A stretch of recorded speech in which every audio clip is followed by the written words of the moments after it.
কথায় বলে বাঙালির 12 মাসে 13 পার্বণ। চৈত্র মাসের শেষের দিকে বাংলার বিভিন্ন জায়গায় শুরু হয়েছে শিব ঠাকুরের গাজন উৎসব। পূর্ব বর্ধমানের কাটুয়া 2 নম্বর ব্লকের গাজন উৎসবগুলির মধ্যে অন্যতম শ্রীবাটি গ্রাম পঞ্চায়েতের অন্তর্গত নন্দীগ্রামে নন্দেশ্বরের গাজন উৎসব। কাটুয়া 2 নম্বর ব্লকের বিভিন্ন জায়গায় গাজন উৎসব হলেও নন্দেশ্বরের গাজন উৎসব ঐতিহ্যপূর্ণ।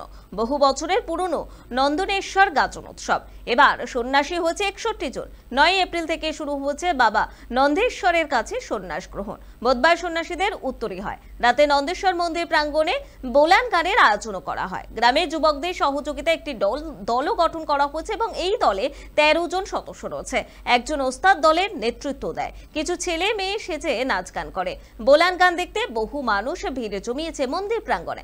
বৃহস্পতিবার সন্ন্যাসীরা গ্রামের নতুন পুকুরে স্নান করে ভট্টাচার্য বাড়ি থেকে শিব ঠাকুর নিয়ে এসে নন্দেশ্বরের মন্দিরে এবং এদিন সন্ন্যাসীরা ঢাক বাজিয়ে নাচতে নাচতে শিব ঠাকুরকে মাথায় নিয়ে গ্রামও পরিক্রমা করেন। শিব ঠাকুরের গ্রাম পরিক্রমা দেখতে গ্রামের মোড়ে মোড়ে বহু মানুষ ভিড় জমিয়েছে।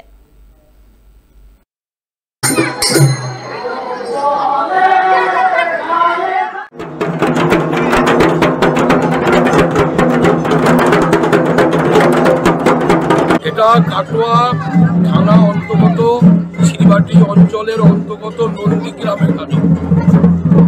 কত বছর পুরনো মনে হচ্ছে? এই গাজন ব্রিটিশ আমলের মহারাজা, বর্তমানের মহারাজা প্রতিষ্ঠিত এবং তার সুব্যবস্থাপনায় তখন থেকে গাজন হয়ে আসছে। কেমন মানুষের সমাগম হয়?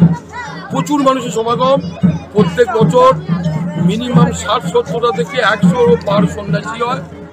গতকাল থেকে গাজন আরম্ভ হয়েছে, এখন 4-5 দিন চলবে।